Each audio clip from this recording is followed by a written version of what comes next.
Ever had one of those moments? You're just living your life, and then bam, a flashback hits you. Not a good one, but a memory of someone who hurt you. And what's even weirder is that, for a split second, you miss them. You might even find yourself reaching for your phone, thinking about sending a text. If that's you, I want you to remember this. Pain doesn't erase connection. It's a complicated feeling, but you're not crazy for having it.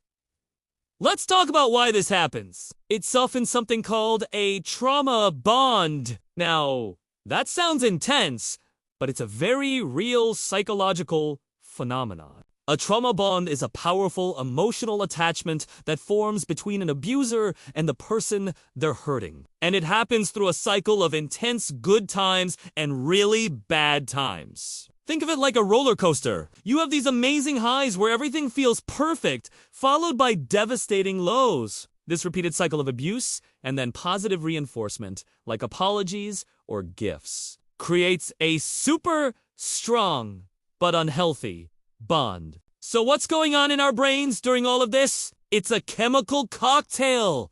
Really? When you're in the good phase of the cycle, your brain releases dopamine, that feel-good chemical associated with pleasure and reward. You feel loved. You feel on top of the world. But then, when the negative stuff happens, your body is flooded with cortisol, the stress hormone. Your brain becomes wired to seek out the dopamine rush to get relief from the cortisol-induced stress. It's like an addiction. You start associating the person who causes the pain with the only source of relief from that pain. Your brain literally gets confused, tangling up the feelings of love with the experience of being hurt. This emotional confusion is what makes leaving so difficult and why you find yourself missing them even after you've escaped. Your brain is still craving that dopamine hit it got used to. You might remember the good times more vividly. Or you might minimize the bad times because your mind is trying to get back to that feeling of relief and reward. You might even feel a sense of loyalty or a deep, misunderstood connection to the person who hurt you.